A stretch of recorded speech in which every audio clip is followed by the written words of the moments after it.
Boa tarde a todos e todas que estão presentes hoje aqui no evento. Aproveitando o mês de agosto, mês de comemoração da Lei Maria da Penha, o café literário desse mês, que normalmente ocorre mensalmente, o de hoje vai ser sobre o tema da violência doméstica.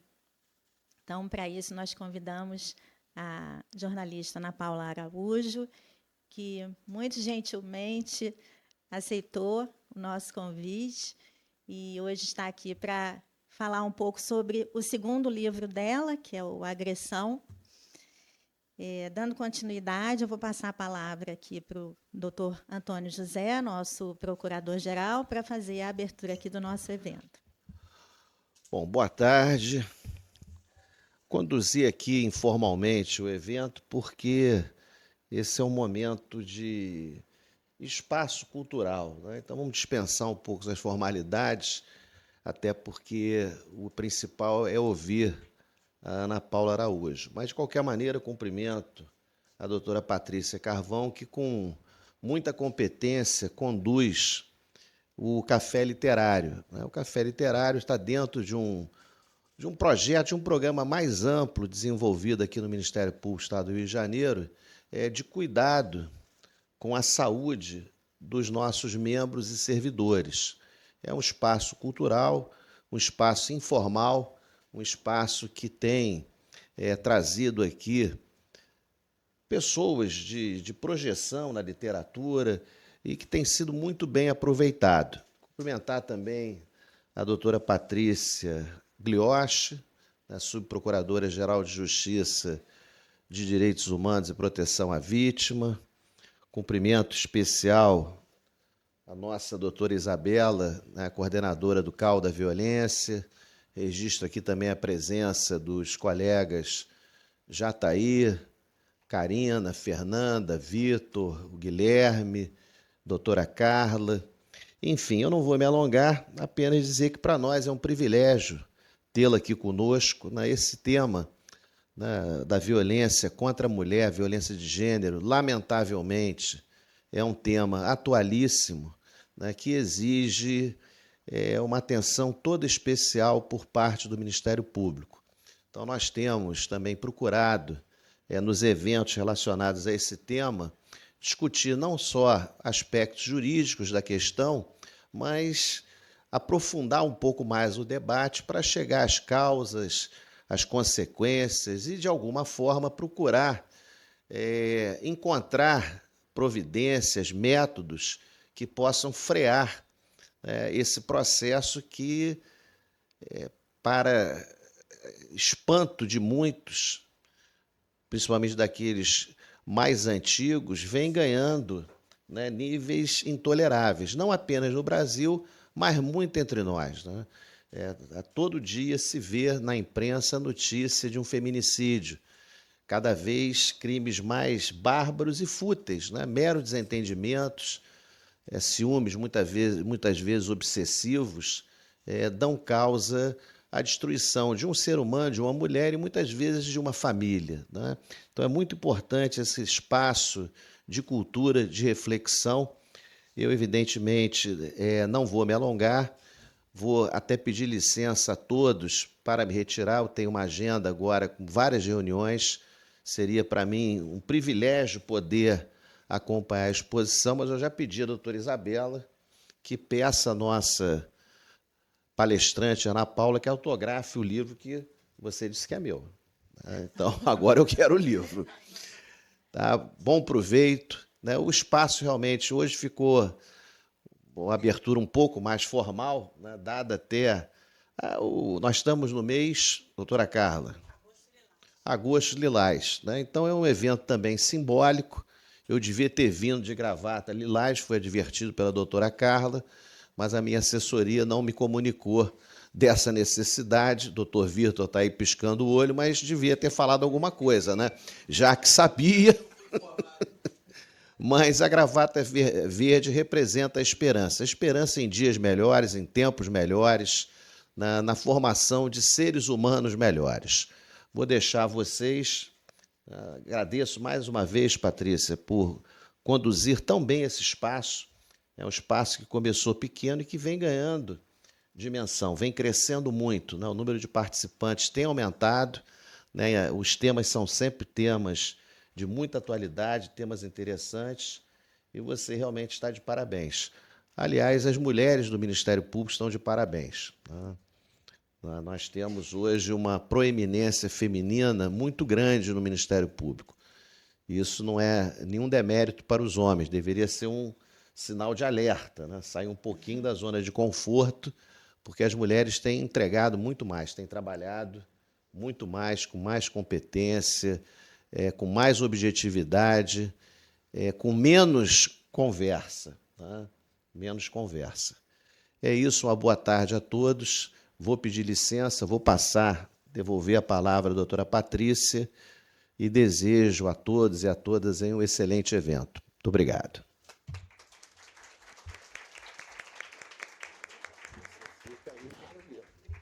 Então, a gente vai desfazer essa mesa de abertura e vou convidar, então, a Ana Paula para estar aqui com a gente. Boa tarde. Fica sempre uma impressão que a gente assim, já é sua amiga há muito tempo, não é? Porque... Por favor, né, gente? Não saiam de casa antes de assistir. Com certeza. Não, e eu queria mais uma vez registrar assim, o meu agradecimento, a sua disponibilidade, porque ela lançou o livro na Livraria da Travessa, né, ali do Leblon. E aí eu já fui com segundas intenções, que era para te convidar para vir aqui para o evento. E ela prontamente aceitou, e hoje a gente está aqui para te ouvir um pouquinho. O seu primeiro livro foi O Abuso, que você aborda mais a questão do abuso sexual. E nesse você traz a questão mais da violência contra a mulher, violência doméstica, não é? Sim. E de uma forma bastante interessante, que são vários casos narrando diferentes histórias. As mulheres, né, você utiliza um nome fictício, não é? Sim. E contando sobre os diversos tipos de violência que, na sua ampla pesquisa, você pôde verificar e que, de alguma forma, acredito que tenham te chamado mais a atenção. E eu acho que o que é importante a gente refletir hoje também é que o feminicídio, a violência doméstica, ela dá sinais. Isso fica muito evidente pela leitura dos casos, porque eles chegam num desfecho, mas, pela sua narrativa, já é possível perceber que aquilo teve um rastro. Sim. Não é? Não chegou sem que alguma coisa, algum sinal perceptível, não é, já tivesse aparecido ali. Então, hoje está compondo a mesa aqui com a gente a doutora Isabela, ela é coordenadora do Centro de Apoio Operacional da Violência Doméstica e coordenadora também nomeada para o nosso núcleo de gênero, porque a violência contra a mulher tem múltiplas formas. A violência doméstica é uma delas, mas existe a violência institucional, a violência, enfim, ela é múltipla. E a doutora Patrícia Glioche, que me acompanha desde os bancos da faculdade, que a gente foi colega de turma de faculdade. Ela atualmente é nossa subprocuradora-geral de Direitos Humanos e Proteção à Vítima. E eu, aqui no Ministério Público, coordeno o Núcleo de Apoio às Vítimas. Muito bom. Mas é isso. Hoje a gente quer também te ouvir, falar um pouco como é que surgiu essa sua ideia, por que escrever sobre esse tema, e aí a conversa vai fluindo. Vamos lá, vamos conversando. Gente, mais uma vez, boa tarde, obrigada por me receberem. Eu estou muito feliz de estar aqui nesse espaço, porque esse é um espaço de aprendizado, né? Um espaço de formação de profissionais que, muitas vezes, vão acabar atendendo mulheres que são vítimas de violência doméstica, de todos os tipos, seja física, sexual, patrimonial, moral, psicológica, que é um tipo de violência muito comum. E acho que ainda falta muito conhecimento nos agentes da justiça, da polícia, até entre médicos, entre esses profissionais todos que atendem essas mulheres, muitas vezes há uma falha no atendimento. E aí nos leva a essa chamada violência institucional, que eu noto, conversando com as vítimas, é o que mais fere, o que mais tira a esperança, às vezes mais até do que o crime em si. Eu lembro que, para o primeiro livro, eu entrevistei uma mulher que ela tinha sido vítima de estupro, ela tinha 17 anos de idade quando isso aconteceu, E ela contou uma história, assim, além do absurdo do crime em si, quando o caso foi parar na justiça, o homem foi preso e a juíza, na época, aceitou um argumento de que ela tinha. O caso dela, ela foi assaltada, ela era uma menina andando de bicicleta na cidade de São Paulo, e um homem veio, assaltou e estuprou essa menina. E ele, perante a juíza, disse que havia tido relações sexuais com ela, mas que aquilo havia sido consensual. E a juíza aceitou uma tese de que aquela menina, quando foi assaltada, que ela quis ter relações com o assaltante, porque ela poderia estar grávida do namorado e ela queria direito a um aborto legal. Como, de fato, ela acabou fazendo, ela, depois da violência, ela se descobriu grávida, não sabia se era do namorado ou se era do estupro. Ficou aquela dúvida. Essa vítima, então, ela enfrentou uma rede de erros no que deveria ser o apoio para ela. Primeiro, ela foi para o hospital e foi muito discriminada. Ela tinha direito ao coquetel anti-HIV e ouvia da enfermeira: olha, você sabe que você está tirando o remédio de quem precisa. Ela depois, quando se descobriu grávida, quis tentar fazer um exame para saber, por DNA, para saber qual era a origem daquela gravidez, não conseguiu a tempo ter esse atendimento, não conseguiu, em princípio, o aborto legal a que ela tinha direito, ficou sendo jogada de um hospital para outro, que é outra crueldade que se faz, até que o tempo vai passando e vai aumentando, e a situação vai ficando mais complicada. E aí culminou com essa sentença da juíza, que eu senti na hora conversando com ela, que foi o que mais doeu, foi o que mais machucou. E eu perguntei para ela com todas as letras: é impressão minha ou você tem mais raiva da juíza do que do estuprador? E ela me disse: eu tenho muito mais raiva da juíza. Porque a juíza tinha que ter me acolhido. Ela estava ali no papel de uma pessoa com formação, com um poder de me entender, de me tratar como vítima. Do criminoso eu não esperava nada, mas da juíza eu esperava mais. Então, essa história acho que é muito importante que ser contada aqui, porque mostra muito o poder que vocês têm como pessoas que vão atender essas mulheres, que vão atender essas vítimas. E é um tipo de atendimento que é muito diferente do atendimento para outros crimes que a gente lida e estão no nosso dia a dia. Por exemplo, é muito cobrado, né, que uma vítima de um crime que ela dê um relato convincente, coerente. Às vezes, uma vítima de violência doméstica ou de violência sexual, ela não consegue ter essa clareza. Tem vítimas que têm apagões de memória, que trocam algumas coisas por causa do trauma. Então, isso tudo, às vezes, é usado contra a vítima, mas, na verdade, são fatos que fazem parte do processo daquela vítima, e isso, muitas vezes, a justiça não compreende.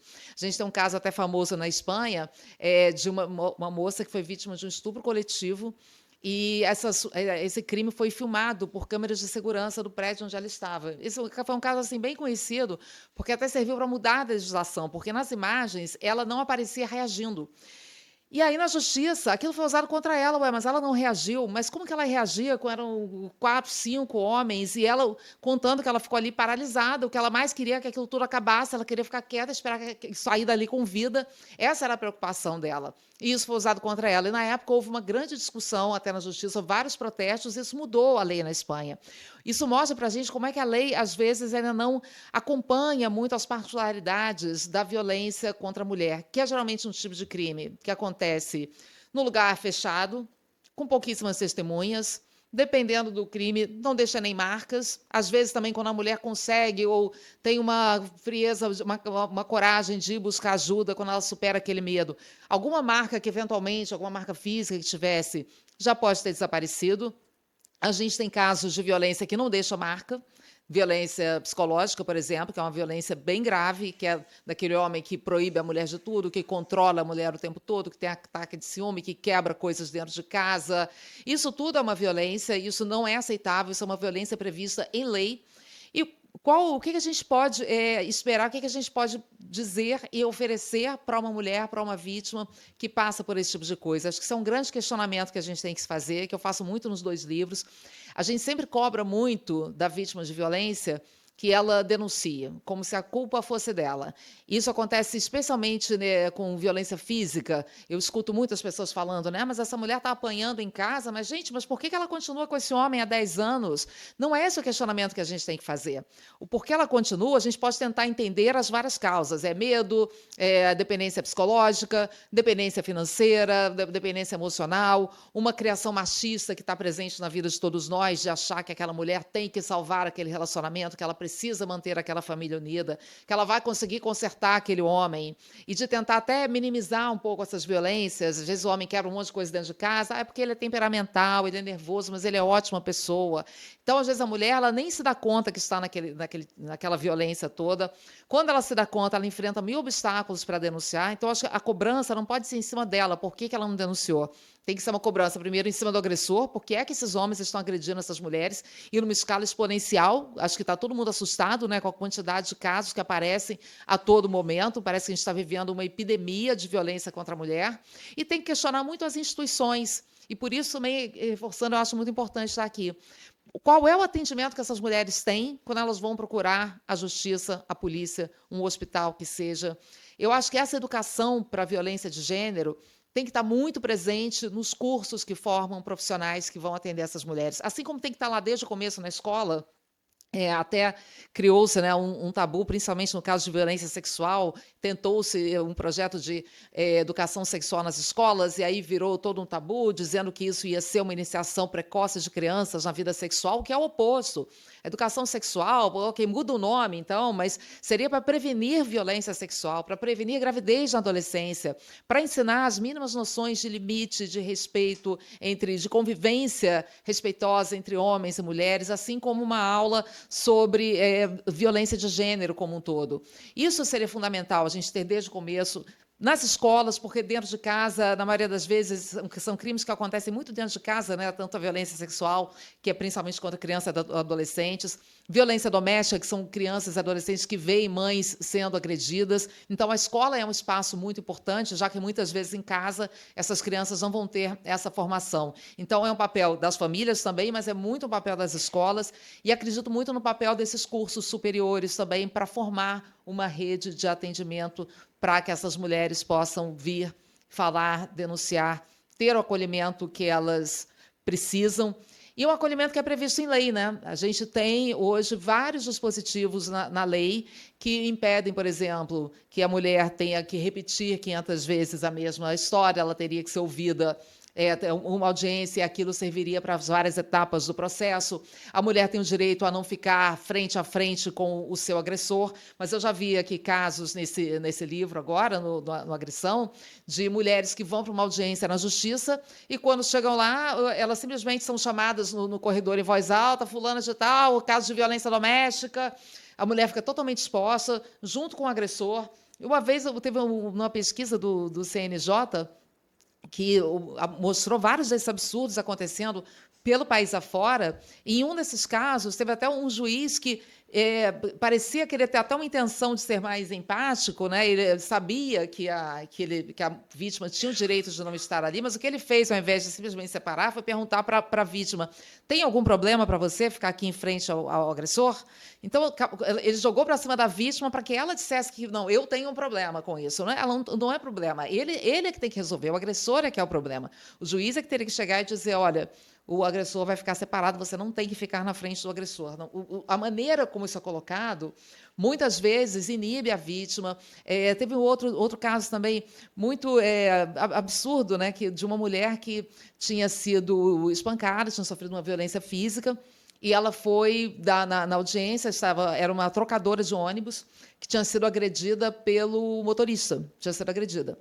Só que, enfim, era um caso de uma mulher que tinha sido agredida dentro de um ônibus. E o juiz ficou questionando muito ela, isso eu vejo muito acontecendo nas audiências, juízes, promotores ficarem questionando como se aquela vítima fosse a criminosa ali, não como alguém que estivesse denunciando. Um questionamento muito duro em cima de vítimas. E aí, eu não sei se foi o juiz ou o promotor, que achou muito estranho você dentro de um ônibus, você foi agredida dentro de um ônibus e ninguém viu. e despachou a mulher sem que ela tivesse tido a oportunidade de dizer que ela era cobradora, o agressor era o motorista e eles estavam no ponto final do ônibus. Então, não tinha ninguém mesmo testemunhando aquele crime, mas ela não teve a chance de dizer isso. Foi o tempo todo um massacre. Eu ouvi algumas audiências, acompanhei algumas audiências de casos, por exemplo, de mulheres que estão ali numa disputa de guarda de filhos, mulheres que são vítimas de violência doméstica, que têm lá medida protetiva, casos registrados com boletim de ocorrência, uma série de provas físicas, mulheres que foram espancadas, que têm fotos, que têm tudo, e que na audiência sobre guarda de filhos ouviram, muitas vezes, de juízas, mulheres, dizendo, olha, mas o caso da sua violência doméstica não tem nada a ver com guarda de filhos, isso aqui é uma outra coisa. Como é que pode não ter relação uma coisa com a outra? Como é que pode a justiça ainda fazer essa diferenciação? E, principalmente, como é que pode não olhar para essas mulheres como as vítimas que elas são? Eu vi muitos casos de mulheres que, numa audiência, são muito mais questionadas do que o criminoso. Mas, assim, impressionante. Parece mentira, assim. Eu tive que assistir de novo e pensar assim, não é possível. Agora vão começar a questionar o criminoso de verdade. Não acontecia. Era um massacre em cima da vítima de...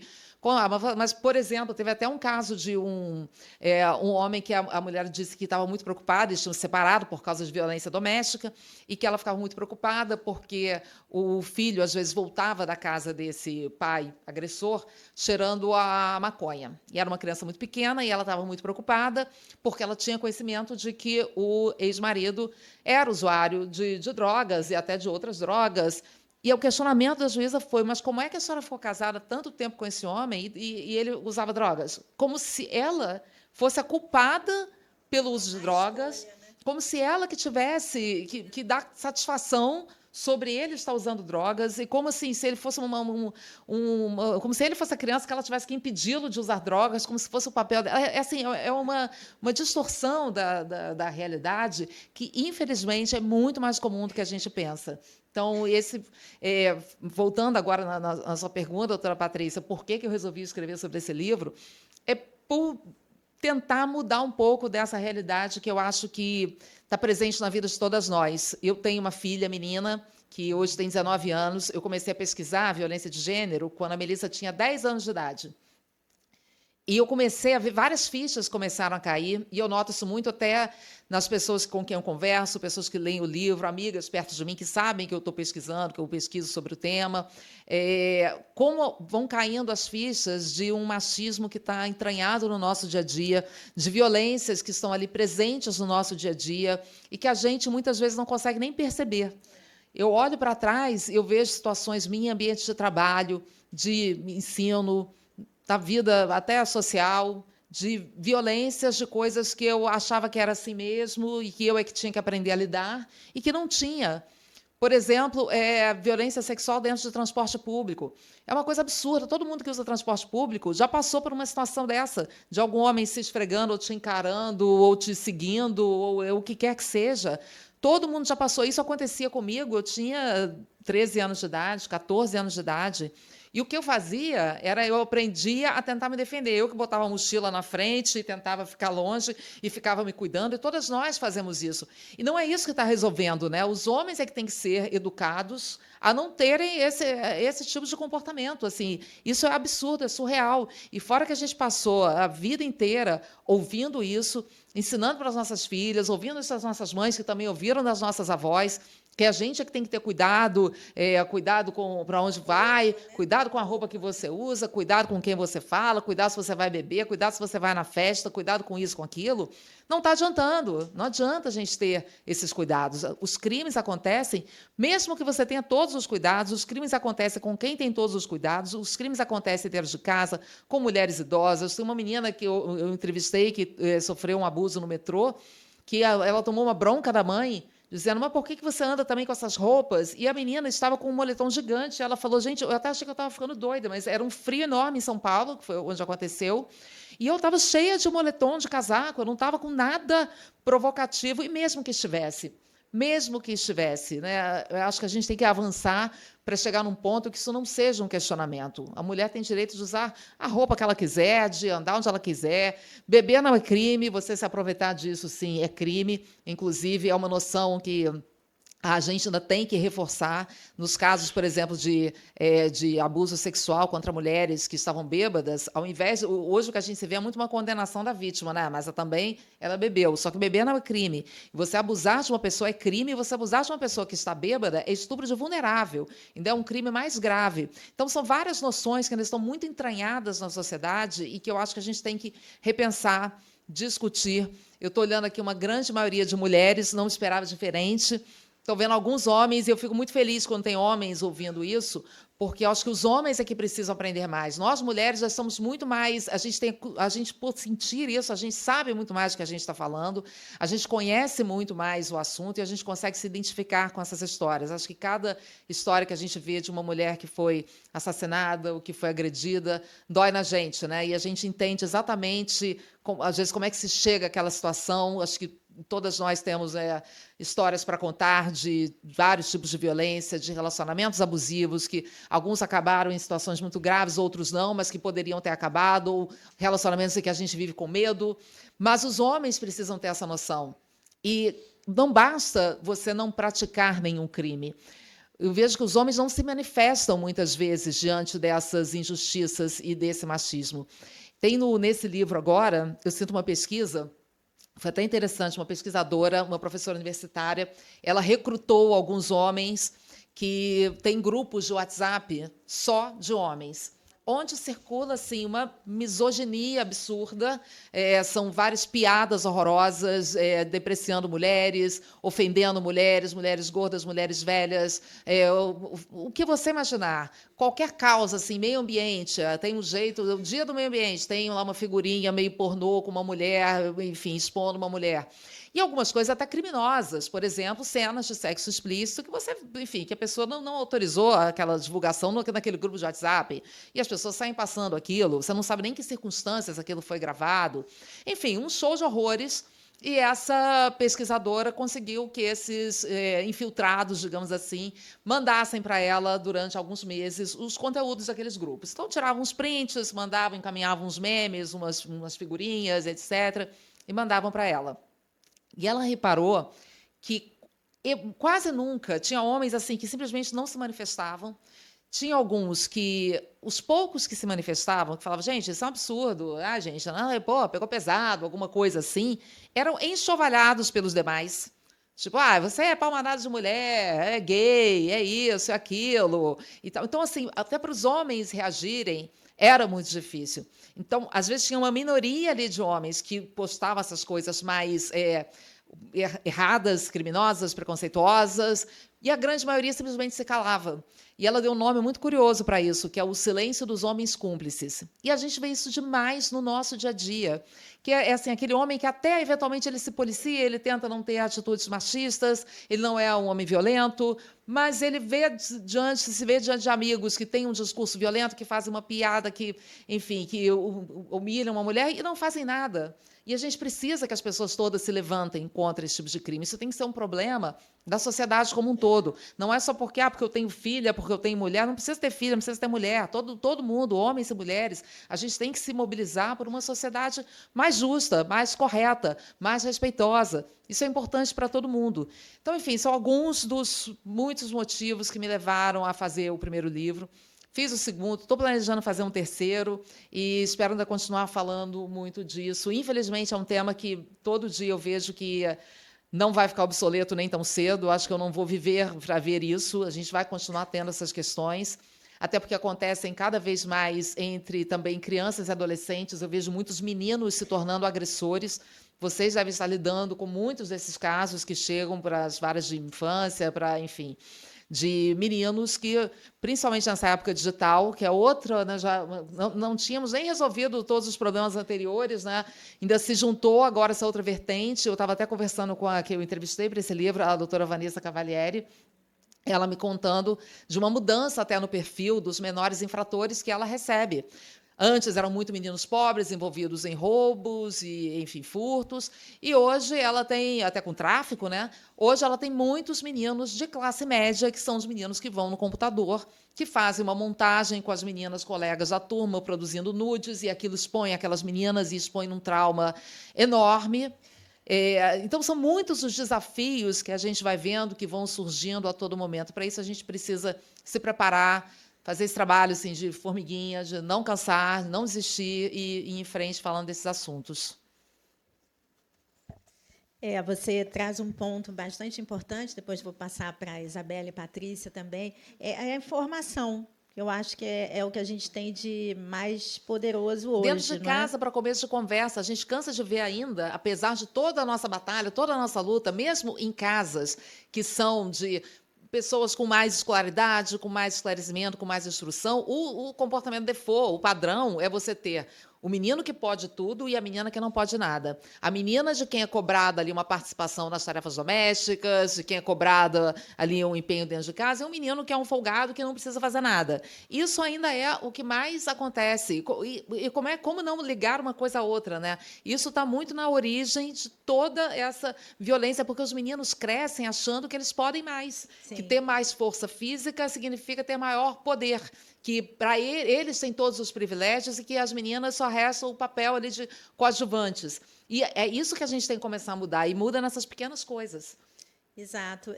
Até assim, levar a namorada para dormir em casa. O menino pode, a mulher nunca, né? A menina nunca, não é? Tem essas questões.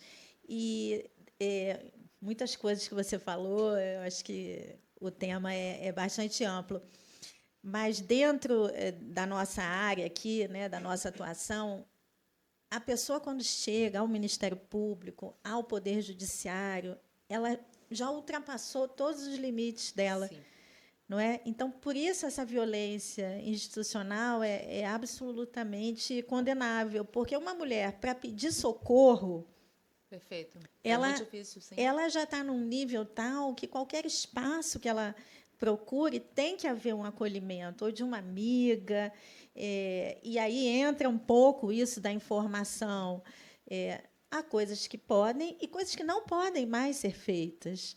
Não é? E, muitas vezes, porque a violência doméstica não escolhe classe social, ela não escolhe nada, e muitas práticas ainda são aceitas. E sabe uma coisa que eu acho que está muito por trás dessa dificuldade da mulher em procurar ajuda? É a desconfiança com que essa mulher é recebida.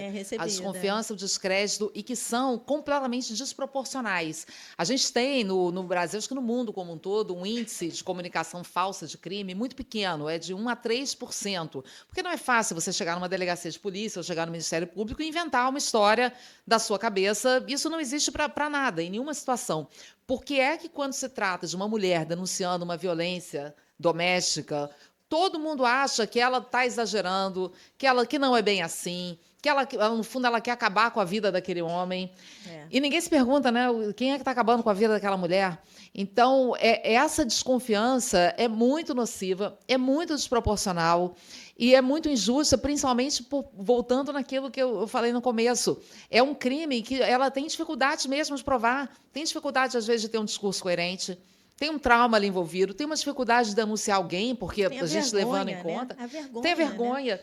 Tem a vergonha e tem também uma dificuldade de denunciar alguém com quem aquela mulher tinha um relacionamento afetivo, amoroso, em quem ela confiava, porque mais de 90% das vezes é o companheiro, ex-companheiro, marido, namorado, o que quer que seja. É muito difícil aquela figura, que era uma figura de confiança, uma parte da família, você, de repente, olhar que aquela pessoa está cometendo um crime contra você. Nesse livro, eu converso com uma mulher que é uma médica psiquiatra, e uma médica psiquiatra que também atendia mulheres vítimas de violência de gênero, e ela sofria uma violência psicológica absurda e também uma violência patrimonial.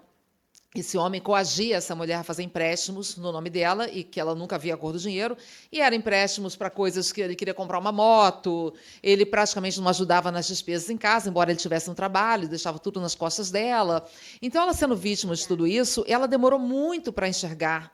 Ela achava que ela tinha a obrigação de ajudar, porque, afinal, eles eram uma família. Ela tinha medo de denunciar, tinha medo dele, porque ele gritava, fazia escândalo. Ela foi vítima de violência sexual também, porque a gente acha que violência sexual é só o estupro em si, com o uso da força. Mas ele, por exemplo, o que ele fazia? Ele chegava em casa e, se ela não quisesse, eles tinham 2 filhos, inclusive um bebê, se ela não quisesse ter relações sexuais, ele começava a fazer um escândalo dentro de casa. Ele acendia a luz, gritava, falava, então ninguém vai ficar bem nessa casa. E acordava a criança. Então, ela acabava cedendo a ter relações sexuais com ele. Olha que absurdo.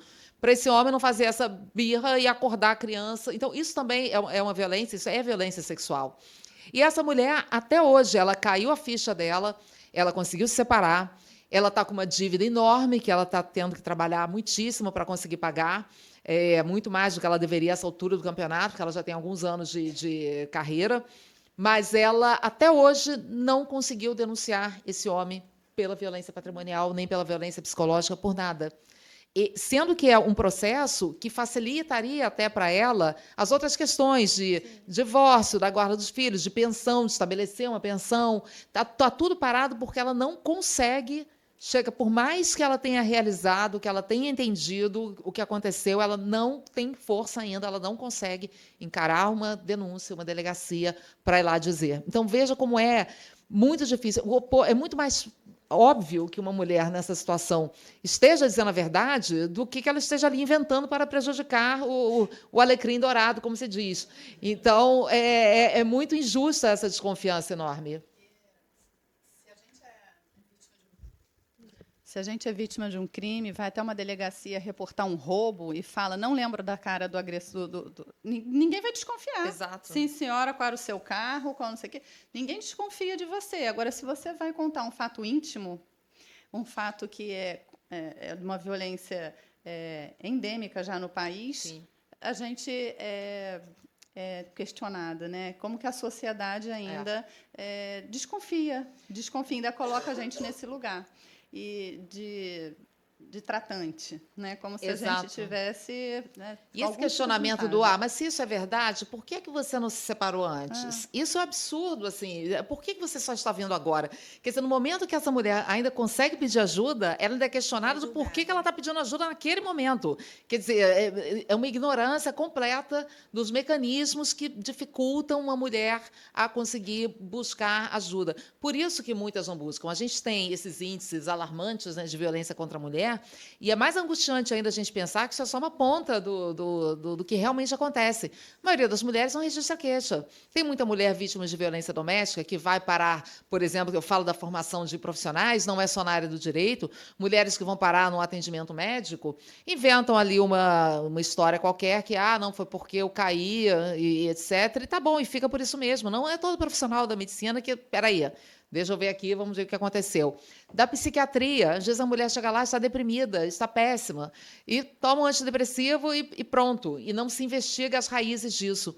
Então, são várias situações que eu acho que as nossas instituições ainda têm que se preparar melhor para receber essa mulher. E isso parte, e esse questionamento que está nas instituições é o que está na sociedade como um todo. Então, todos nós temos um papel para fazer nisso, todos nós temos que começar a nos questionar. Como que a gente se posiciona diante desses casos? Que perguntas a gente se faz que são justas? A gente está fazendo o questionamento certo? A gente tem todo mundo, assim, como indivíduo, como cidadão, além de eu como jornalista, vocês como agentes do direito, todos nós temos que nos policiar. Você falou um ponto aqui muito importante, que esse é um espaço de cultura, de diálogo, e é importante a gente trazer outros saberes, outros conhecimentos, outros pontos de partida da fala, para que a gente possa unir o discurso e isso não fique no conteúdo jurídico, né, legal, ou seja taxado de, é feminazi, essa não. Assim, trazendo à tona para a sociedade, através de livros, através da literatura, através de filme, aquele filme Antes que Aconteça, você faz a sociedade refletir, esse é um ponto muito importante, sobre essa violência entranhada e permite aos profissionais do sistema de justiça, aos diversos atores, pensar de uma forma fora do padrão da legalidade, né? A gente está ali querendo enquadrar dentro de uma circunstância, de um fato, de um tipo penal, e não, existe o humano por trás disso tudo, o cultural por trás disso tudo, que leva aquilo, e só tendo esse olhar múltiplo é que a gente vai conseguir chegar nesse cultural. Inclusive, quero recomendar aqui muito, além dos meus livros, claro, quero recomendar muito a peça Prima Facie. Não sei quem já assistiu, da Débora Falabella, que é sensacional, assim, porque ela é uma advogada de defesa que ela defende, entre os casos dela, ela defende homens acusados de violência sexual contra mulheres. Até que acontece com ela.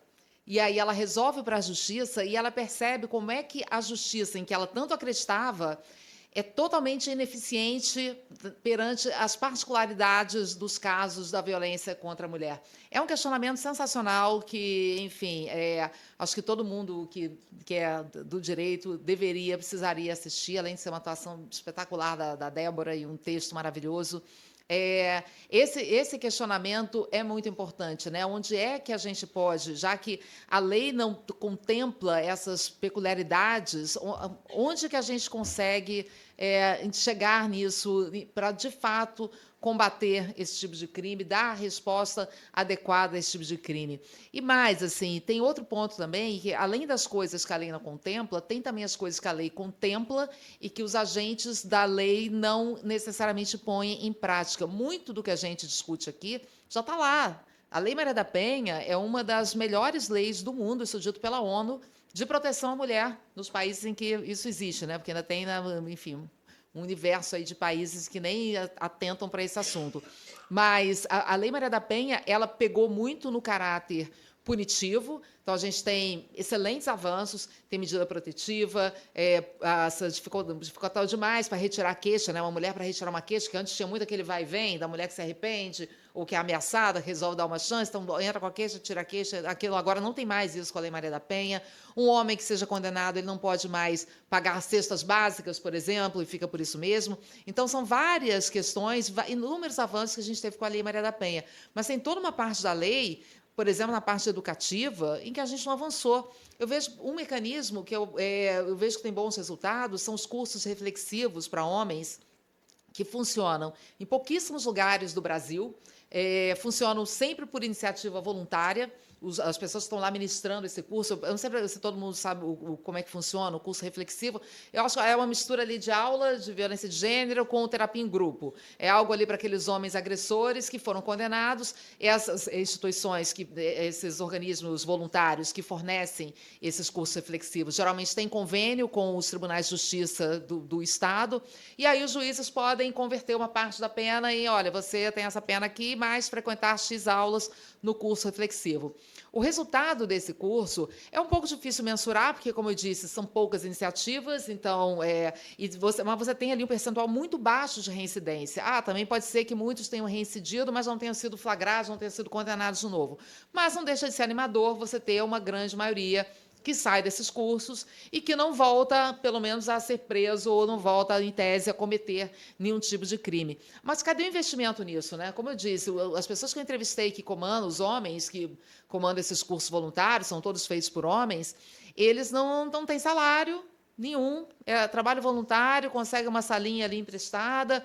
Geralmente são homens que têm uma formação em psicologia e que, por questões de quererem fazer aquele trabalho social, aquele trabalho voluntário, se apresentam para isso, mas não tem uma padronização. Assim, são homens, ok, aquele voluntário pode ser bom, o outro não tem um padrão. O que estamos dizendo para esses homens nos cursos reflexivos? Então, isso tudo é ainda muito insípido, muito não começou, tem muita coisa na lei que não está implantada, e isso também é algo que a gente tem que ficar bem atento. Sim. Ana Paula, eu queria registrar a presença da Major Bianca, da Patrulha Maria da Penha. Faz um trabalho maravilhoso. Trabalho maravilhoso. Inclusive, na Polícia Militar, ano passado, a gente fez um convênio com o Tribunal de Justiça e implantamos o grupo reflexivo para policiais militares autores de violência doméstica. Começamos dentro da unidade prisional com 15 policiais militares, dentre os 15, 2 oficiais, e agora iniciamos também o segundo grupo com policiais envolvidos em qualquer tipo de ocorrência relacionada à violência doméstica. Então, isso é uma inovação da Polícia Militar, até para você saber que a gente também está preocupado, entendendo que o diálogo também pode ser um meio de transformação desse comportamento desse policial militar, sabendo que os policiais militares têm muitos registros, né? A gente tem muitos registros com os nossos policiais, então isso acho que é mais uma ação da Polícia Militar nesse sentido, fora o programa Patrulha Maria da Penha, que é uma política pública tão importante no nosso estado, que a gente já atendeu mais de 105 mil mulheres assistidas diretamente. Isso é maravilhoso, assim, esse trabalho que a Patrulha Maria da Penha faz. Eu comecei a acompanhar antes com a Coronel Cláudia, né? Agora a Major Bianca, que está dando continuidade a esse trabalho fundamental, um trabalho que salva vidas. Eu vejo que, às vezes, as pessoas falam assim, mas medida protetiva não adianta de nada. Adianta sim, adianta muito. A grande maioria das mulheres que são vítimas de feminicídio não tem medida protetiva. Acontece sim, de uma mulher que tem medida protetiva ser vítima de feminicídio ou voltar a ser agredida, mas sem a medida protetiva é muito pior. A medida protetiva é uma chance que ela tem. E o grande problema é a fiscalização dessa medida protetiva, que é algo que a Patrulha Maria da Penha vem a suprir. E esse trabalho de educar também os policiais militares, isso é fundamental em dois lados, né? Primeiro, que são os policiais que vão atender, muitas vezes, vítimas de violência, e outra violência que muitos desses policiais acham que podem praticar dentro de casa. No primeiro livro, se eu não me engano, eu conversei com uma pesquisadora, eu acho que foi o pessoal do Fórum Brasileiro de Segurança Pública, que é muito parceiro, que tem, enfim, pesquisas maravilhosas, que levanta dados, que faz um trabalho que, na verdade, não era nem para uma ONG ter que fazer, né? O Fórum pega, por exemplo, dados de violência no país inteiro, das secretarias de segurança, e compila tudo, e faz análise, recorta dados, enfim. Trabalho fundamental para orientar políticas públicas, um trabalho maravilhoso que é feito pelo Fórum. E o Fórum também faz, às vezes, alguns cursos de formação de agentes da segurança. E num desses cursos, na Bahia, para agentes municipais, estava sendo explicado o conceito de estupro marital, que é aquele estupro dentro do casamento, que é daquele homem que acha que pode, porque é a mulher dele, então, a qualquer momento, ele pode dispor daquela mulher. A mulher que também, por sua vez, acha que, porque ela é esposa, ela é obrigada a ceder no momento em que o marido quiser. E aí, quando foi explicado esse conceito do estupro marital dentro do casamento, foi um burburinho assim, entre os agentes da Guarda Municipal, até que um deles perguntou, mas quer dizer que se for a nossa mulher e a gente não pode? Veja que até entre eles havia uma confusão sobre o que pode e o que não pode. Olha como é que é importante essa formação. E eu vejo ainda, eu entrevistei para esse livro algumas mulheres vítimas de violência doméstica por parte de policiais militares, mulheres que eram casadas ou namoradas de policiais militares. É uma dificuldade ainda maior de denunciar. Primeiro pelo medo, né? É um marido que anda ali armado, que tem uma corporação ali por trás dele, de homens que muitas vezes também são machistas. Então, tem um caso de uma mulher que ela chegou aí no batalhão, pediu ajuda 2 vezes. Na primeira vez, falaram, não, calma, a gente vai conversar com ele, vai ficar tudo bem. Aí voltou o homem naquele ciclo que a gente conhece, né, da lua de mel, né, que tem agressão, aí depois o homem se arrepende, pede desculpa, diz que nunca mais vai acontecer, até que acontece de novo, e ainda pior, e vai assim. E essa mulher vai desculpando, vai achando que vai mudar, e as coisas vão piorando, até que muitas vezes acaba em tragédia. Ela foi na primeira vez. Na segunda vez, ela foi, e aí ela foi pedir se podia dar um atendimento psicológico para aquele homem, para ver se ele parava com aquilo. E o que foi dito para ela, olha, mas se ele souber que você veio aqui para pedir um atendimento psicológico para ele, isso pode dar um problema em casa. Ou seja, a polícia não agiu da maneira que deveria para proteger aquela mulher, né? E esse caso até é interessante contar o desfecho, porque essa mulher, ela foi agredida durante muitos anos. Ela engravidou, achando que com a gravidez o marido ia melhorar, ia ficar mais tranquilo. Foi agredida durante a gravidez. O filho foi agredido desde muito pequeno. Ela lembra, com 3 anos de idade, esse homem jogando o menino na parede, uma criancinha de 3 anos de idade, uma coisa horrorosa. E ela sofria assim, espancamentos muito violentos. E esse homem, por ser policial, ele quis que ela aprendesse a atirar. E ele obrigou ela a aprender a atirar, ela nem queria, obrigou, e batia nela, batia na mão para ela acertar, ela tinha que montar e desmontar a arma, ela tinha que aprender a atirar. E o único elogio que ele fez para ela na vida inteira é de que ela tinha uma boa pontaria. E isso ficou, esse aprendizado. Num dia que ele chegou em casa, ele tinha 2 armas, uma que ele deixava guardada no armário e outra que ele ia para o trabalho, e quando ele voltava, ele tirava essa arma e botava em cima do armário do banheiro, para ficar ali num lugar alto. E nesse dia ele foi deu um dinheiro para o filho jogar videogame na lan house em frente, o menino já devia ter uns 8 anos, e começou um espancamento que acontecia pelas coisas mais aleatórias. Por que esse copo está fora do lugar? E aí já começava uma discussão e partia para a violência física. E ele já vinha falando muito que ia matar essa mulher, que ia matar, vou matar você, vou me matar, vou matar a família. E ela, nesse dia, ela estava apanhando muito, e ele foi em direção ao quarto e ela pensou agora que ele vai pegar a arma e ele vai me matar. Vai matar, meu filho vai chegar, vai matar meu filho. Nessa, ela correu, foi no banheiro, pegou a outra arma e deu um tiro nele. E ela matou esse homem, com um tiro. Lembrando do elogio que ele tinha feito a ela. Ela fugiu do flagrante, mas ficou ainda durante 10 anos até ela ter uma primeira audiência na justiça. Foram 10 anos que ela ficou com medo. Será que eu vou ser presa? Ela fugiu do flagrante, com isso ela não foi presa. Tem alguns casos que eu conto no livro de mulheres que mataram em legítima defesa e que foram presas até sair da cadeia. Teve uma que demorou 1 ano para conseguir sair da cadeia. Mulheres que chegaram a esse extremo para defender a própria vida, defender a vida dos filhos, muitas vezes. E ela demorou, depois ela voltou, ainda enfrentou ali um corporativismo, ficou com muito medo de outros policiais, porque depois ela soube que os policiais, quando chegaram lá na cena do crime, ficaram, sabe, dizendo, vamos pegar essa mulher, olha o que ela fez. A sorte dela, foi sorte, que pode ter alguma sorte numa situação dessa, é que ela tem uma vizinha, que a vizinha era muito testemunha de tudo que essa mulher tinha passado, e a testemunha chegou lá na hora e se apresentou, olha, não, eu quero ser testemunha, pode botar meu nome aí, que eu vou dizer tudo que essa mulher passava. Há anos que eu via essa mulher roxa, eu escutava os barulhos, os gritos, o espancamento, eu vi o filho que apanhou, eu via o filho chorando aqui do lado de fora de casa, porque não podia entrar, porque o pai estava batendo na mãe. E essa mulher meio que conseguiu salvar a vida dela, ela acabou voltando à vida normal, e com inúmeros traumas, né, com o medo de estar em casa e, de repente, chegar a polícia, tanto que, durante uma época, ela ficou mudando de casa, com medo de ser encontrada. E o irmão dela, que ajudava ela, às vezes, nas mudanças, falava assim, olha, eu não vou nem mais montar seus móveis, porque você vai se mudar daqui a pouco. Então, ela ficava morando entre caixas, de uma casa para outra. Com o tempo, ela foi normalizando um pouco a vida dela, mas a audiência só aconteceu 10 anos depois. O juiz, na audiência, mesmo assim, pediu desculpas a ela pelo absurdo daquela situação e disse, olha, deu aquele, acho que clemência, né, que chama, uma coisa, tipo, tem um nome, assim, vocês devem saber mais do que eu. Oi? É uma coisa, está escrito aqui, é um outro nome, que é tipo uma coisa assim, eu considerei nulo tudo isso aqui não faz o menor sentido, e você está livre de qualquer coisa. E aí foi o momento, depois de 10 anos, em que ela saiu assim, sabe, que ela pôde respirar depois daquilo. Então, acabei, enfim, entrando aqui, contando essa história a partir do depoimento da Major Bianca, porque é muito comum, realmente, homens que são policiais militares praticarem essas agressões e terem uma certeza ainda maior da impunidade. Porque esse homem, quando ele começou a agredir essa mulher, não existia a Lei Maria da Penha. E aí, quando surgiu a Lei Maria da Penha, foi muito noticiada, né? Saiu muita reportagem, então, volta e meia, eles estavam vendo televisão e passava alguma reportagem sobre a Maria da Penha, sobre a lei. E ele debochava ainda para ela. Falava, vai, me denuncia aí na Lei Maria da Penha para você ver se você não acorda toda picotada lá no Rio, não sei de onde.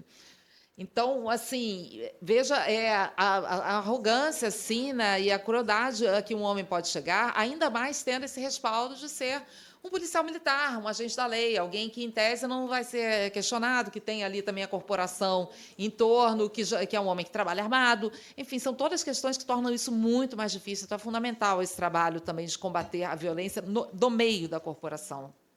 Trabalho educativo, não é? Sim, sim. Como esse homem constrói a masculinidade dele, não é? Isabela, você quer? Foi publicada uma pesquisa esse ano, a Major Bianca com certeza sabe disso, que cerca de 80% dos feminicídios são cometidos por agentes de segurança. Não só a polícia militar, obviamente, né? Tem a polícia civil, tem o bombeiro, o CEAP. Então, assim, então é um índice muito grande por todas essas circunstâncias que você falou, né? Se os homens já possuem entre si um protecionismo, ainda tem uma corporação por trás, né? Exato. Então, é muito importante esse trabalho que a Polícia Militar fez. Eu sou testemunha dele. Já começou tem uns 2 anos, não tem? 1 ano e meio. passado. E é de grande importância. E é como se fosse um grupo reflexivo, Sim. pré-reflexivo, né? O que é melhor, educativo. Então, realmente... São 8 encontros, cada encontro tem um tema, é facilitado pela nossa psicóloga, capitão psicóloga e um outro policial. Então, traz a autorresponsabilidade, Lei Maria da Penha, e eles chegam muito revoltados. Muito. Eles ficam revoltados, mas muitos depois até choram, porque se identificam, porque percebem. Exato, Eles ele se reconhece como não agressor. é? Então, E eu esse acho é que é de o- todas as forças de segurança, só a Polícia Militar possui esse... Pois é, e veja como é necessário esse trabalho, como é que todas deveriam fazer isso, né? É o básico, é para começar ali do básico, você esclarecer tudo. as forças de segurança sobre isso. E por mais que a gente não consiga esse resultado com todos, assim, a gente tem uma parcela ali grande de homens que, de fato, vai conseguir assimilar essa outra noção de respeito, entender o que é a violência de gênero. E não há investimento nenhum para trazer esses homens para esse conhecimento, né? São pouquíssimos, são coisas pontuais. Aqui um programa da PM do Rio de Janeiro, aí tem o outro programa do curso reflexivo, lá tem um curso reflexivo para homens que foram flagrados abusando de mulheres em transporte público. Em São Paulo, uma coisa super pequena. Aqui na Baixada tem um grupo reflexivo ligado ao Tribunal de Justiça para homens em situação de violência doméstica. E é tão difícil desconstruir essa história, né? Porque, por exemplo, no curso reflexivo, que eu fui lá assistir uma sessão, lá, uma aula, uma conversa do curso reflexivo em Nova Iguaçu, se eu não me engano. Nova Iguaçu? Acho que foi Nova Iguaçu. E começou ali uma discussão, eu vi que todos os homens ali meio que, tipo, um pouco nisso, né? Mas eu não tinha, no fundo, na verdade, eu não tinha que estar aqui, alguma coisa desse gênero. Até que eu pedi a palavra, falei, gente, eu já estava ali, já ficando meio sem paciência, eu falei, tem alguém aqui, algum homem que realmente admita que, de fato, está aqui porque agrediu uma mulher? E aí teve um homem, que geralmente são os que estavam há mais tempo no grupo, que falou, não, eu admito que eu errei, eu agredi a minha mulher, eu espanquei, eu fiz isso mesmo e tal, mas foi porque ela puxou uma faca para mim. Aí, opa, peraí, vamos conversar. Como é que foi o contexto? A história toda era a seguinte, ele e a mulher tiveram uma discussão, porque ela queria sair de casa para trabalhar, e ele queria sair de casa porque ele queria sair de casa, e quem vai ficar com o filho, começaram a discutir, e ele falou, e aí eu dei um empurrão nela, mas, olha, não foi nada demais, ela caiu no sofá, inclusive, tinha um sofá atrás. Não queria machucar. E aí ela puxou uma faca para mim, eu falei, e aí eu desarmei ela e espanquei. Eu falei, não te ocorreu, por um acaso, que no momento que você deu um empurrão, você que é muito maior do que a sua mulher, eu perguntei até a altura. Qual é a altura da sua mulher? Porque ele era um homem grande.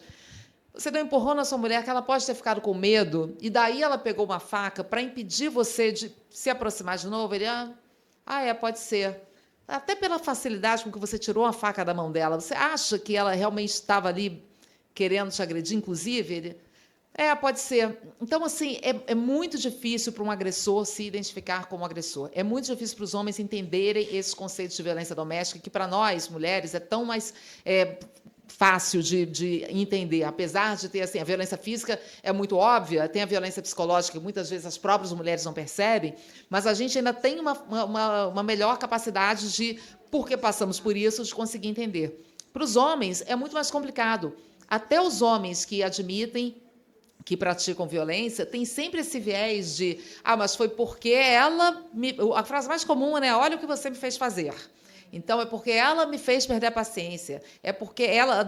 E aí vai desde aquelas coisas mais ignorantes, tipo, foi porque ela não fez o jantar, até porque ela me irritou, porque ela qualquer coisa. Então, sempre esse mesmo mecanismo que está na sociedade como um todo, que é de jogar a culpa em cima da vítima.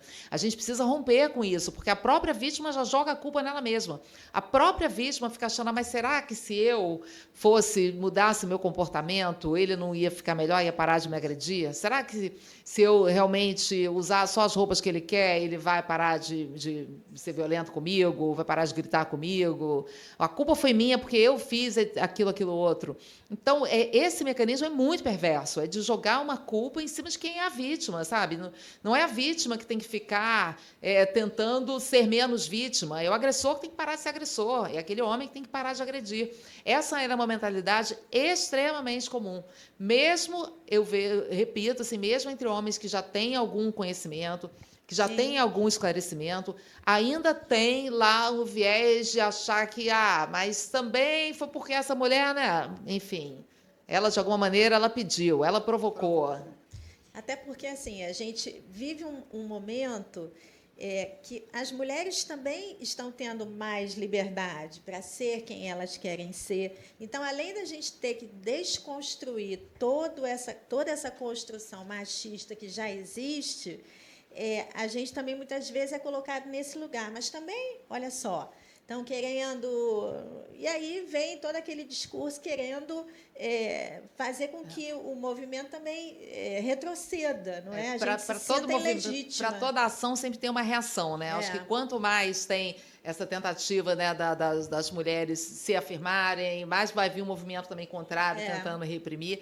Essa é uma luta constante, né, em todas as áreas, mas que a gente tem que travar e a gente tem que ter realmente mais homens como aliados, sabe? Porque senão fica uma coisa, a gente muito falando entre a gente. E, por exemplo, nos cursos reflexivos, só quem ministra esses cursos são homens. Porque a única maneira de você conseguir fazer aqueles agressores escutarem, pararem para refletir, não sei como é que funciona na PM, mas é muito mais eficaz, infelizmente, mas ainda é o mais eficiente você trazer homens para falar disso.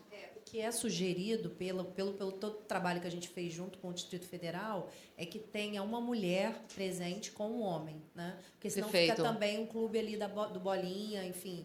Senão eles daqui a pouco estão falando ali assuntos que só eles falam, né? Oi?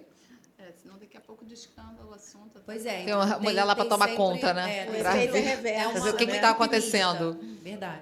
Mas é um excelente caminho, Mas, geralmente, você ter só mulheres falando isso é muito difícil. E o homem também não entende, Ana Paula, que ele participando de um grupo desse, ele tem como se beneficiar. O advogado dele, enfim, falar, olha, meu cliente participou do grupo, Exatamente. Está tendo um movimento de mudança de comportamento. E para dentro da corporação, para ele isso é muito bom, porque ele tem o risco de ser excluído. Temos muitos policiais excluídos por violência doméstica. Então, o advogado dele pode usar isso a favor dele. Eu lembrei agora de um outro caso desse livro, agora, de um outro casamento de uma mulher que era espancada por um policial militar e que ela só parou de agredi-la quando ela finalmente conseguiu se separar e ela denunciou, e aí ela sente que ele parou muito por medo de prejudicá-lo na carreira. Então, que ele, mesmo depois da separação, ele não ficou muito perseguindo, teve um momento que ele realmente se afastou e deixou essa mulher seguir a vida dela em paz. Não, e é uma conta que não fecha, né? O crime contra a mulher só aumenta e ninguém se identifica como agressor, assim, a conta não todas as mulheres têm uma história para contar, mas quantos homens reconhecem, não, realmente, eu fui hostil, violento, fui hostil. Eu noto que, às vezes, amigos meus que leem os meus livros vêm para mim, assim, com uma sensação de fichas que vão caindo, sabe? De realmente reconhecerem, puxa, sabe que lendo seu livro eu percebi que eu, em alguns momentos, eu fui violenta, eu passei do limite, eu até em relacionamentos passados, ou quando era mais jovem, enfim. É muito interessante ver como é que, com o mínimo de conhecimento, muitos homens, de fato, respondem e conseguem melhorar e agir de uma maneira diferente. Daí, assim, a importância, né? De Daí ter a importância outros saberes, de não ser só no jurídico, de levar para a cultura, porque é isso, é assim que vai chegar a informação e vai trazer a reflexão. É o que eu sempre escrevo, até nos autógrafos, provavelmente vou escrever nesse também, porque eu sou muito sem criatividade para autógrafo. Mas informação é algo que muda o mundo, muda a gente, e é a partir daí que começa a mudar o mundo, a realidade. Sem informação, a gente não consegue mudar nada, a gente não consegue avançar, a gente não consegue melhorar. Eu vejo até assim por mim, a quantidade de informação que eu tive pesquisando por esses livros, coisas que eu não sabia, que eu não entendia. Eu tinha muito esse pensamento de por que fulano denuncia, assim, embora eu ficasse solidária, empática com uma mulher vítima de violência, claro, mas eu pensava, puxa, mas 10 anos que ela ficou nesse relacionamento, sabe? Eu demorei, assim, e pesquisando para entender. Da mesma maneira como me chocou a mulher dizendo que tinha muito mais raiva de uma juíza do que do estuprador em si. São coisas que você vai com informação, ouvindo as pessoas, falando, que você vai conhecendo e vai vendo o que realmente importa, né? Então, o tanto que a gente tem que fortalecer nossas instituições, o tanto que a gente tem que dar apoio para mulheres que estão passando por uma situação e que elas não têm que ser responsabilizadas pela situação que elas estão passando. São vários conceitos que vão mudando a partir do conhecimento. E, num mundo tão polarizado como que a gente vive hoje, né? Homens contra mulheres, direita contra esquerda, a informação... Exato. É Ela o que faz a ponte. abre chaves. Exatamente, abre portas, né? É a chave. E assim, Lisa, Pedir para Ana Paula, né? Já que ela é uma mulher, uma comunicadora, uma influência, que ela sempre fale, né, da rede de mulheres do Estado do Rio de Janeiro. Quanto a nossa rede é forte, que tem 14 delegacias de atendimento à mulher, que Sim. tem o Ministério tem uma rede Público, bem que tem o estruturada. Tribunal de Justiça, que tem a Defensoria Pública no NUDEM, que tem a Patrulha Maria da Penha. Então, assim, a gente também precisa Sim. de você, para você Não, é importante divulgar até para isso. as mulheres saberem também de todos esses serviços, né? Sim. Inclusive porque Delegacia da Mulher é algo, por exemplo, que deveria ter no país inteiro, mas, se eu não me engano, só 8% dos municípios brasileiros, ou 12%, mas menos de 15% dos municípios brasileiros não tem delegacia da mulher. Tem uma delegacia da mulher. E entre esse percentual pequeno, ainda tem aquelas que não são 24 horas. Já peguei casos absurdos de delegacia da mulher que não abre fim de semana, sendo que nos fins de semana é que acontece a grande maioria dos casos de violência contra a mulher. Então, no Rio, 24 horas, fins de semana, sempre. Eu acompanhei lá na delegacia de Belfort Roxo, eu fiquei lá. Né? A Delegacia da Mulher, que dá... E, mesmo assim, eu ainda escuto, às vezes, pelo Brasil, não aqui no Rio, nunca ouvi, mas já ouvi relatos de atendimento muito falho em Delegacia da Mulher, também, de mulheres que chegam numa DEAN e que vítimas de violência doméstica e que são destratadas, que tem homens na que mandam Delegacia da voltar para Mulher. casa. Acontece, mesmo assim acontece, você vê assim, a gente tem esse percentual mínimo de delegacias da mulher, muito concentradas aqui no Sudeste, no Sul. Você tem, pelo Nordeste, você tem verdadeiros desertos de atendimento para a mulher, que a mulher não tem para onde pedir ajuda. A política pública de atendimento à mulher ainda sofre discriminação de gênero, mas Com isso certeza. vai acabar um dia, né? Com certeza. Um dia a gente planta para os nossos filhos. Aqui no Ministério Público, a gente lançou em abril, com o NAVE, com a Sub de Direitos Humanos, o Pacto Ninguém Se Cala, que é para além da violência doméstica, né, para toda a violência de gênero. É um pacto de cor de igualdade, chamando todos os atores, as empresas, setor de entretenimento, de transporte, hoteleiro, no combate à violência contra a mulher, ao assédio. Já é um pacto bem sedimentado, consolidado lá em São Paulo, que a gente aqui no Rio está lançando nesse sentido. É fundamental. De ninguém se calar diante da violência contra a mulher. A gente está assistindo agora essa história do Felca, né, do influenciador, que está todo mundo acompanhando, e veja como é importante a palavra, né, a comunicação. Impressionante. O influenciador, com milhões de seguidores, foi lá e fez um expose da quantidade de violência contra crianças que acontece solta, que está na cara de todo mundo. O Congresso estava com vários projetos para discutir isso, para evitar isso, parados, e, de repente, veio uma pessoa e fez a diferença. Então, eu achei muito educativo, né? até, né? E, assim, fiquei feliz com esse exemplo,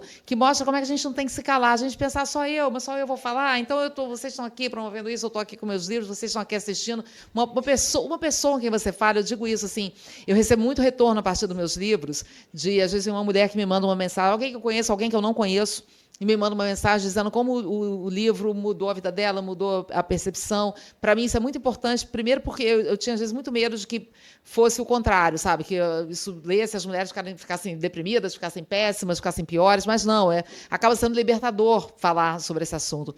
E uma mensagem que chega para mim, às vezes, uma mulher que eu sinto que eu toquei, que eu ajudei de alguma forma, isso já faz, sabe, uma diferença enorme. Então, a gente não pode perder isso de vista, que o pouquinho que cada um faz é o que ajuda o todo. Fazer alguém sair da apatia, que muitas vezes Exato. contamina um pouco a sociedade, não é? Vou passar a palavra para a Patrícia, se ela quer trazer Acho que ela quer fazer uma pergunta contribuição. também, mas, Aí enfim. depois a gente... Tá bom. Eu fico muito feliz, né, de ver. Acho que a gente, comungo dessa exata opinião. Se cada um fizer um pouquinho a sua parte, se cada um contar para mais um, cada um expandir esse conhecimento, essa informação, acho que a gente muda. Eu acho que a gente muda. Eu, no meu caso, inclusive, tantos anos, né, trabalhando, não especificamente com a violência contra a mulher, mas vivenciando, né, a questão da violência contra a mulher, ainda existem casos onde eu fico muito sentida, né? Como é que pode? Eu fico pensando, nossa, mas eu já vi tanta coisa. Aí surge um que eu nunca tinha visto. Como é que pode uma coisa dessa estar acontecendo? Então, da mesma forma que, por exemplo, você escreve um livro e se sente útil, eu sou professora, né, universitária da UERJ, e todo semestre eu faço uma disciplina eletiva para que as pessoas conheçam a Lei Maria da Penha, conheçam os direitos da mulher, chamo, às vezes, pessoas de fora para falar para os alunos, porque, na verdade, não existe essa formação, né? Não existe essa formação obrigatória. Eu acho que isso faz muita diferença. Não são só meninas que vêm assistir a aula, os meninos também. Eu acredito muito na educação. Eu acho que a educação pode transformar. Eu acho que a gente falar para uma menina que não tem sequer filha, às vezes não tem ainda nem namorado, e dizer para ela, olha, quando você tiver um filho, uma filha, você não vai ficar dizendo para a sua filha, beija o tio tal. As meninas são obrigadas a beijar a família toda, os meninos não. Então, são pequenas coisas, pequenas modificações que a gente tem que fazer para mudar, né? Tem que fazer para mudar, tem que refletir. E, depois dessas aulas, a quantidade de meninas jovens, né, que chegam para mim, eu estou passando por uma situação dessa. É absurdo o número de pessoas que, se não é ela, é a mãe, é a prima, é alguém. Então, assim, é realmente um motivo de felicidade, né, ver um livro desse. Depois vou te dar até uma ideia de futuros livros. Opa! Coisas que você talvez, né, pense, desenvolva aí, que eu acho que vai ser Ótimo. muito legal. Porque, assim, a cada dia, mais tipos de violência que a gente não tinha percepção, como, por exemplo, a questão, hoje, que me angustia muito, da lei da alienação parental e Perfeito, os vários reflexos que isso causa na mulher, várias formas de violência contra a mulher praticadas por homens que abrem processo e mais processo e mais processos contra a mulher. A lei de alienação parental, só fazendo parênteses, virou uma arma enorme na mão de absurdo, agressores e abusadores. abusadores. Porque aí, assim, se uma mulher denuncia aquele homem por alguma violência, ele entra contra ela dizendo que não, isso ela está inventando porque é alienação parental. E inúmeros casos, eu conto até no livro, de crianças que a justiça passa a guarda para o agressor. Passa. Homem acusado de várias violências. Passa. Isso é muito triste, eu acho. E quantos e quantos casos que a gente ouve, né? Meu Deus, as mulheres machistas, né? Sim, é outro somos caso, todos, assim, né? Todos uma nós. dificuldade enorme das mulheres, julgando mulheres dessa forma, como essa juíza. E isso tem que mudar, né? Não é possível. Não é possível que a gente continue nesse estado de coisas, né? Mas eu acho que, assim, eu acredito. Cada um, inclusive eu falo na sala de aula, você conta para sua mãe, você conta para sua tia, você multiplica tudo isso que eu estou passando, porque de pouquinho em pouquinho a gente tem que saber, a gente tem que dizer, a gente tem que ter um pé atrás dizendo, espera aí, por que ela está passando por isso? Espera aí, como é que pode a gente hoje ter advogada especializada na proteção de homens agressores? Eu fico assim muito impactada com isso. Mas tem. Então, assim, é difícil. Aí vem o Prima Facie, né, que é maravilhoso, para responder, mas é isso. É isso. Eu fico muito feliz assim da gente estar aqui hoje, debatendo, conversando. Vamos ouvir aí as outras pessoas. Parabéns. Obrigada mesmo pelo convite. Eu acho que a gente ficaria aqui muito tempo te ouvindo, porque são milhões de histórias, né? Mas eu vou passar a palavra assim para algumas pessoas, não é, que queriam fazer alguma intervenção. Não, eu ia falar que eu acho. Microfone. Eu ia falar que eu acho muito fundamental a Lei Maria da Penha, todos os mecanismos, mas eu acho que a questão da violência doméstica é muito, muito social e que seria muito interessante a gente passar a investir muito também na questão preventiva.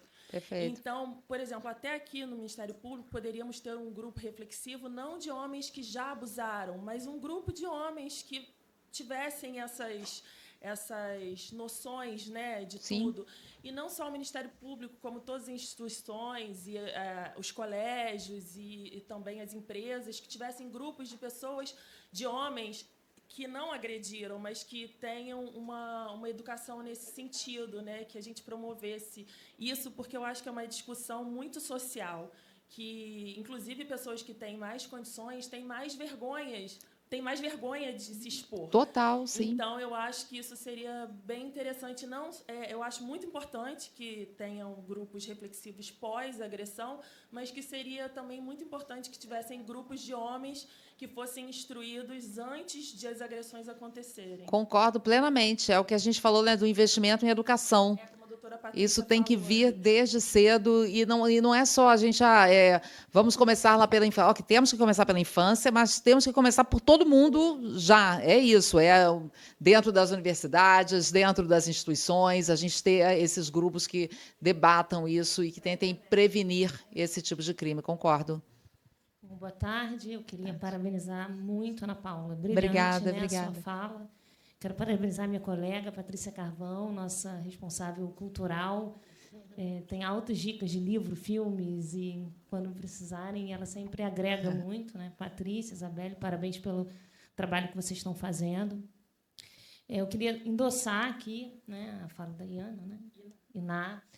Eu acho que, às vezes, a gente fala o que precisa em outros lugares, mas eu acho que a gente podia pensar aqui na nossa casa, né, de fazer grupos, e eu iria além. Eu acho que não só grupos de homens, mas grupos de mulheres também.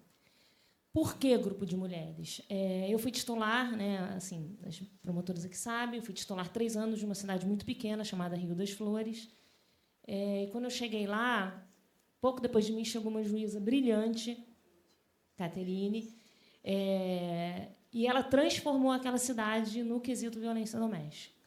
A gente percebia que era uma cidade de menos de 9.000 habitantes, mas com um índice altíssimo de violência doméstica.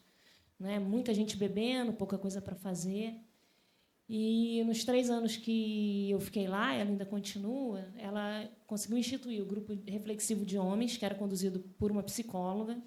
Né? Então, era uma mulher que conduzia.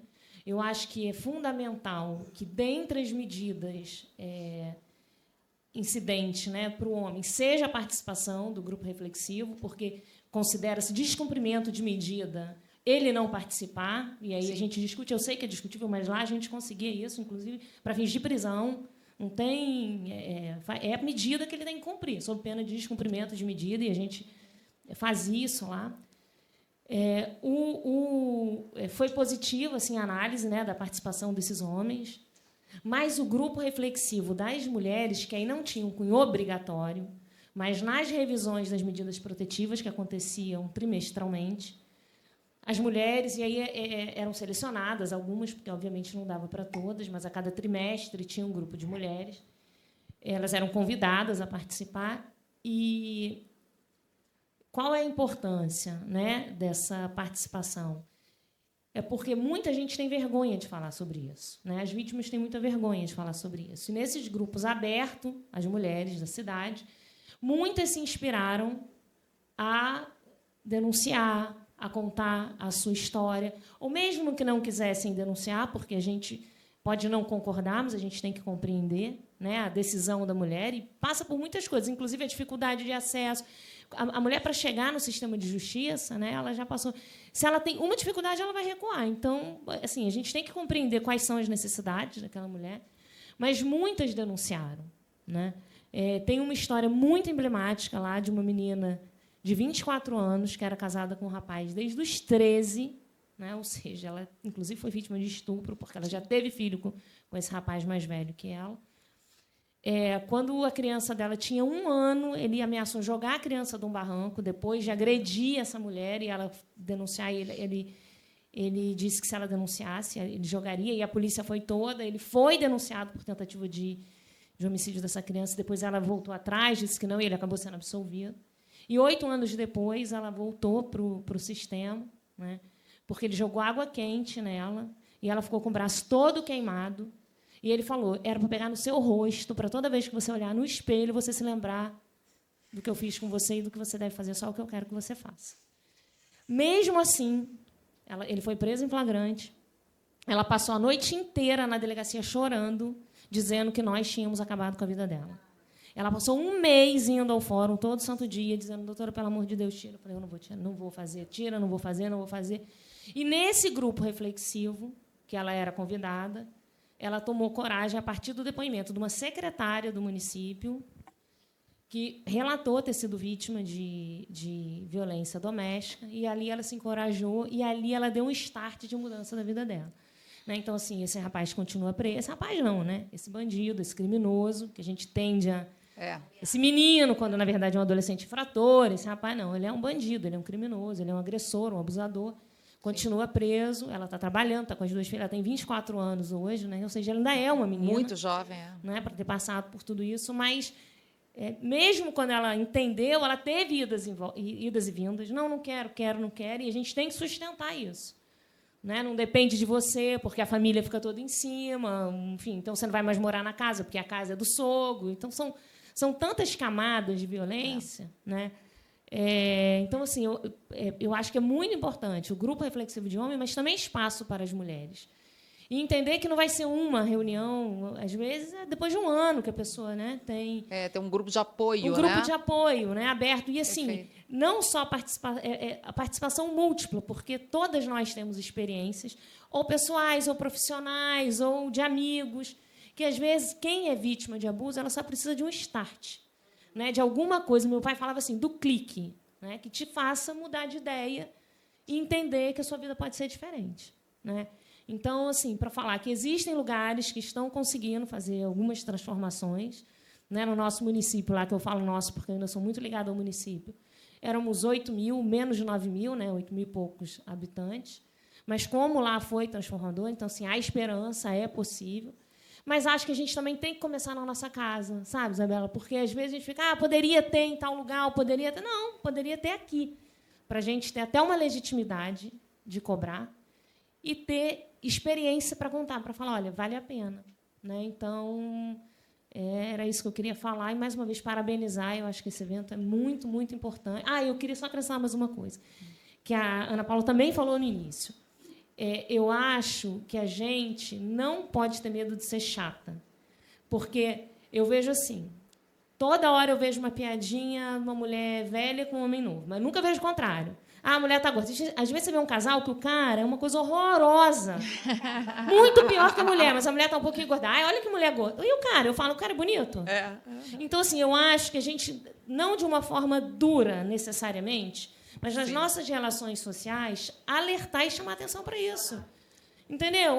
Não, mas e o fulano? Por que você está falando dela? Por que você nunca fala dele? E sabe o que é engraçado? Assim, veja, eu, além de ser mulher, assim, como todas nós já tenho um lugar de fala, eu pesquiso sobre esse assunto, eu escrevi 2 livros, e, às vezes, eu ainda me vejo em situações daquele homem querer debater comigo algumas coisas. Mas também não é bem assim. Olha só.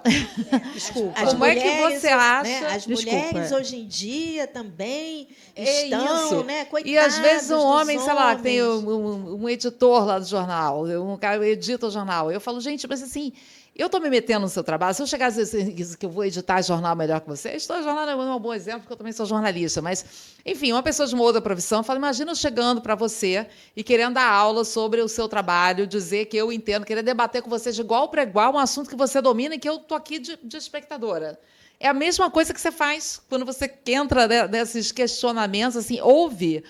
Começa a aprender a ouvir e aprender, sabe, assim, as coisas que eu digo, que eu defendo, eu não tirei da minha cabeça. E nem só da minha experiência, que já seria algo que eu teria a mais para falar do que qualquer homem.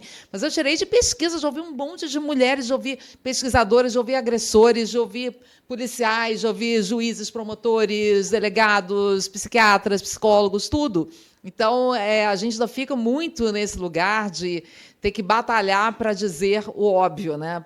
Mas eu concordo com você, a gente não tem que desistir, não tem que se acovardar. Eu lembrei até de uma propaganda que, quando eu era criança, que passava na TV, não sei se vocês lembram, tinha um negócio de um chá para emagrecer, Coscarque. Lembro. Vocês lembram do comercial, como é que era? Era um homem enorme de gordo, vestido de gaúcho, com bombacha assim, na praia. Ele ficava tomando seu chimarrão e analisando as mulheres que passavam na praia de biquíni. Aí ele falava assim, essa toma Coscarque, essa não toma Coscarque. E eu lembro que eu era criança, acho que eu já nasci meio feminista, eu ficava assim, gente, joga um balde de Coscarque nesse homem, ele não está enxergando que ele é que precisa de Coscarque. Veja a arrogância, a falta de noção. E passava isso na televisão, assim, para todo mundo ver aquilo. Olha como é que isso reforça, como é que nas mínimas coisas a nossa sociedade reforça ainda esses conceitos, e a gente tem um trabalho assim enorme para fazer, mas eu acredito muito, assim, às vezes dá uma desesperança em vários momentos, porque realmente é muito trabalho para ser feito. A gente, quando vê meninos, às vezes, começando também a repetir esses conceitos machistas, isso dá muito desespero, porque a gente tem uma esperança, né, de gerações novas, pessoas mais informadas, vão ter outro tipo de conhecimento, mas eu acho também que a gente tem muitos avanços e a gente tem que seguir adiante para deixar o mundo melhor do que o que a gente pegou. Só um adendo, foi por conta da Gabriela e desse interesse dela que me acendeu uma luz, porque lá no município, na comarca dela, havia muita violência contra a mulher no campo, né? Nas fazendas. Eu falei, gente, como é que essas mulheres vão procurar ajuda, né? Exato, então, é um outro lado muito assim que a gente quase não toca, a gente está nas cidades, mas na zona rural é uma coisa horrível mesmo. A gente fala do Rio de Janeiro, né? Se aqui a gente sofre essas violências todas que a gente está discutindo, imagina Nordeste e outros lugares, né? Mais machistas ainda, né? Isso também, na verdade, é uma coisa assim que mostra para a gente como a violência doméstica está presente em todas as classes sociais, em todos os tipos de cidade pequena, cidade grande, interior, capital. É impressionante, está mais perto do que a gente pensa. Às vezes a gente tem uma ilusão assim na nossa bolha, né, de que isso aqui não acontece aqui perto, com as minhas amigas não acontece. Olha a quantidade de casos. Às vezes eu recebo, outro dia uma amiga minha me telefonou, mandou mensagem, Ana, você pode falar? E ela, puxa, está acontecendo comigo, eu não sei o que fazer, sabe? É desesperador. Você começa a ver que realmente está em todos os lugares. O caso da Viviane, que é uma pessoa, né, próxima aqui, está no livro, né? Eu conto esse caso da Viviane. A família dela não quis dar entrevista, no que eu, obviamente, claro, super respeitei, mas eu consegui a audiência, então tem os depoimentos ali. E o caso da Viviane é bem emblemático dessa história da violência psicológica, porque ela nunca tinha sido agredida fisicamente por aquele assassino, nunca. Era assim, mas ela tinha algumas... ele quebrava coisas em casa, ele xingava, ele controlava, ele estava sempre diminuindo ela. E teve uma coisa assim que cortou o coração, vários momentos, né? Mas uma fala da mãe dela no depoimento à justiça, que a mãe dela contou que esse marido só diminuía a Viviane e dizia para ela, enfim, xingava, chamava de uma gorda, estava isso, de feia, etc., e ria dela e debochava e tal, que ela nunca escutou ele dizer para ela eu te amo, você está bonita. Ela nunca escutou. Ela falou assim, eu nunca escutei aquele homem dizer para minha filha algo que fizesse uma mãe se sentir bem. Sabe? Aquilo assim me doeu demais, assim, a dor daquela mãe, sabe? Ela vê a filha acompanhando a filha dela, que ela amava tanto, criada com tanto carinho, com uma família próxima, uma família estruturada, uma família bacana, ver aquela filha passando por aquele relacionamento horroroso em que ela era uma vítima de um apagamento, né? Ela era apagada como mulher, né? Como uma mulher incrível que ela era, né? Uma juíza que fez um concurso super difícil, tinha uma atuação que era elogiada pelos colegas, querida, era uma mãe excelente para as 3 filhas, era uma boa filha, uma boa irmã, e esse homem anulava ela. Isso é muito sofrido. Uma outra questão emblemática, nesse caso da juíza Viviane, para além de ter sido um feminicídio cometido sem nunca ter ocorrido uma agressão física antes, que ela pediu a suspensão da medida protetiva e da escolta. Ela se entendeu sem risco. Então, como que uma mulher esclarecida, que conhece a lei, que conhece o sistema de opressão, o ciclo da violência, ela não compreendeu o risco que ela se encontrava. Então, isso é um alerta muito grande. É um alerta, né? É um alerta enorme. E a questão da violência doméstica, ela perpassa a mulher, né? Ela é uma violência contra a família. Você produz vítimas e para a eternidade, né? Assim, É. Porque é muito comum o É um histórico de trauma. repetição. Né? É um trauma nos filhos.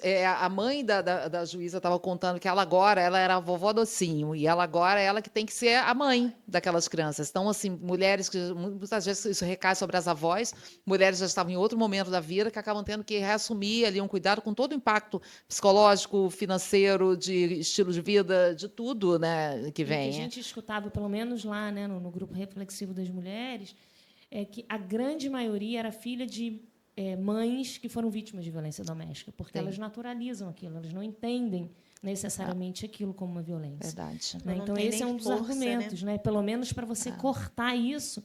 A gente sempre fala assim, mas você quer que sua filha passe? Não, então vamos tentar cortar isso, porque a tendência é que, se você for naturalizando, isso vai geração a geração num histórico de repetição. É isso. Né? E aí você vai ver essas famílias, normalmente têm violência contra a criança, meninos ou meninas, né? E aí realmente é o ciclo da violência que não atinge só a mulher. Né? Quando você atua na violência contra a mulher, você está atuando em prol da família, de criança, de idoso, Com certeza. né? Da maioria dos vulneráveis, né? Do deficiente. Então, eu acho que é um start maravilhoso isso. Acho que vamos ter que terminar, infelizmente. Infelizmente, gente, a conversa estava boa, que estava rendendo. Quero mais uma Muito vez. Mas eu boa. também já tenho reunião daqui a pouco, vou entrar do carro. Obrigada pelo convite, muito obrigada pela atenção de todos vocês. Tenho certeza que vai todo mundo sair daqui já também com outros pensamentos, e vamos indo para frente para tentar melhorar essa realidade que a gente vive. Vamos nos encontrar novamente. A gente quer conversar. Eu acho Vamos que até falar já. do consentimento. Isso é livro. importantíssimo também. Vamos. Mas eu, como coordenadora do CalVD e do núcleo, integrante do Ministério Público, só tenho a agradecer por você levar à sociedade esse tema com essa ótica cuidadosa, ética, maravilhosa que você tem nos seus livros. Muito obrigada. Obrigada e agora mesmo, que gente. você já conhece também um pouquinho mais aqui das nossas estruturas, a gente tem o NAV. Obrigada. Patrícia, passar a palavra para você encerrar.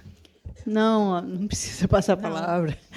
Obrigada mais uma vez. Isso, obrigada mais uma vez. Vamos autografando aqui, que a gente tem hora. Só estou sem caneta, sou uma escritora que eu vivo sem caneta. Obrigada mais uma vez. Tem nossas portas estão abertas. Obrigada. Vamos ter outros encontros. Estamos com você todo dia de manhã. Isso, por favor.